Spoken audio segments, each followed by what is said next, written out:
something that we all need to realize is that determination, our determination, individual determination towards a relationship that we are in,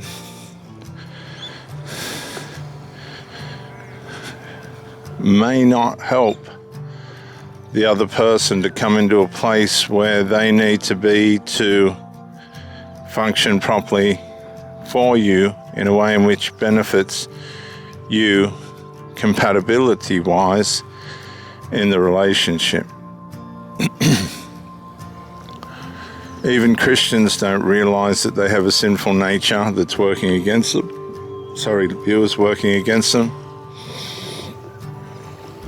They really don't believe that demons are real. They just play the game like they play the game in every other sphere of their life.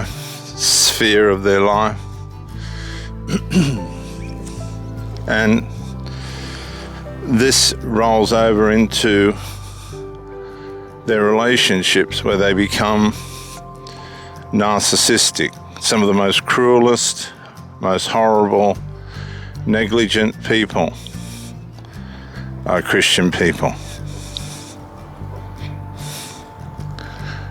And this is not seen because most of it happens behind closed doors. And I'm not picking on Christians, I'm just saying this happens to Christians as well.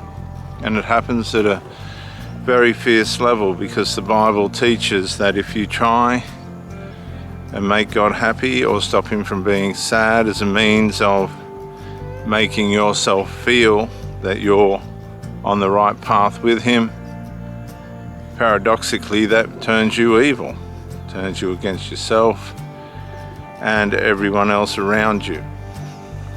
You're injuring yourself. You're arousing your sinful nature. You're inciting it, you're firing it up, you're lighting it up, and it goes to work against you with the inspiration and power of demonic forces that will come in and ride on its back against you. And you'll wear everybody out, you'll wear yourself out. And at the whole time you thought you were filled with the Holy Spirit. Now the Holy Spirit will sit there and work for you in the background. But there's not going to be much he can do if you're allowing yourself to be deceived by this idea that we can make God happy or stop him from being sad. Yeah, there's things that we can do that are wrong and are not going to line up with what we're supposed to do or not do. And that happens in relationships as well. But our devotion is not enough to justify that we're being good. Our devotion is not enough to make our partner good. Our devotion, viewers, and loyalty in a relationship can blind us from the life that we're supposed to be living now. Because we devote ourselves and give our loyalty to parts of life, people in life that don't deserve it. And you'll meet people and they'll try and warn you. They'll say to you, look, I'm not worthy, I'm irresponsible. Basically, that's what they mean. When somebody says they're not worthy, usually they're saying, I've got parts of my life that are corrupted and I want to stay with that corruption, and that's not going to be fair on you. That's basically what unworthy means. I'm well aware that there's parts in my life that are wrong. I want to keep with those parts in my life that are wrong. And if you get involved with me, it's not going to be fair on you. But we don't listen because of our devotion. We think our devotion and loyalty will be enough to change the person that's warning us that they don't want to change. They're actually saying, I don't want to change, I'm unworthy. And we try and make them worthy. We think that they're going to come into a place in their life where we can reward them for being good, but they will keep undermining it by the habits and the behaviors that they've warned you about. We're going to compete against you. But you failed to listen. You didn't want to listen. You resisted what they said. Because your loyalty and your faithfulness blinded you, as devout and genuine as it was.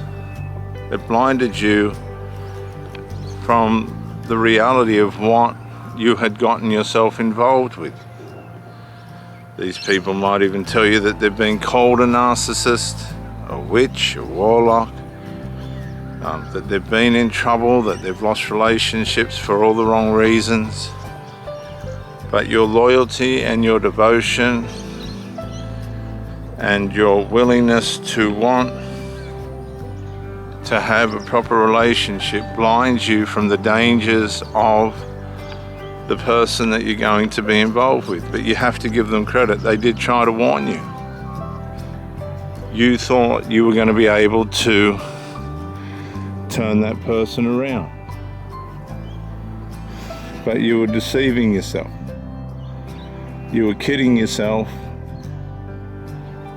And you see, this is what a lot of women do, but men do it as well. They think that their personality, character, and charisma will be enough to change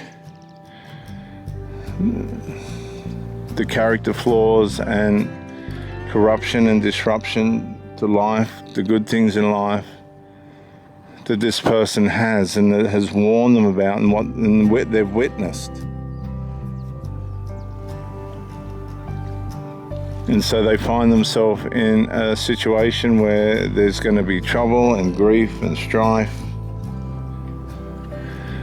sadness, chaos, harm, psychological harm and mental harm, where people will be wounded mentally and physically. Serious accidents happen when the conflict becomes too much. And what we don't get told is that as the unresolved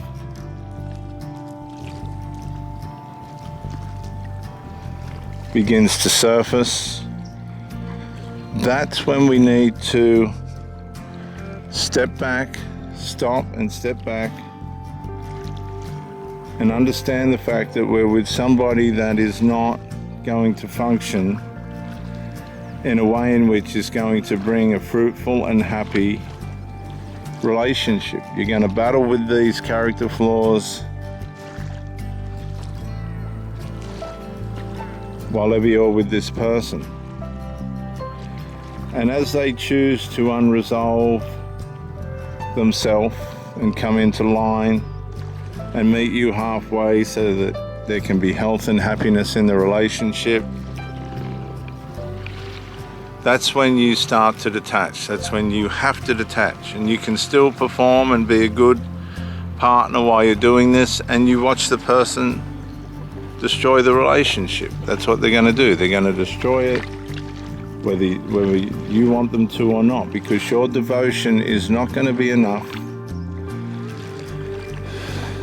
to help that person to do good for the relationship that you're having with them. So while you're still performing sexually, physically, financially, emotionally, mentally, and in a supported way for that person, watching them destroy the relationship and themselves with their habits and behaviors and things that have harmed them for decades, you get to the point where you release yourself psychologically from that person and realize that you are able to walk away without conscience, find a new life for yourself, recover and heal, go no contact from that person, leave them to their own devices, and never ever, ever judge them or go back.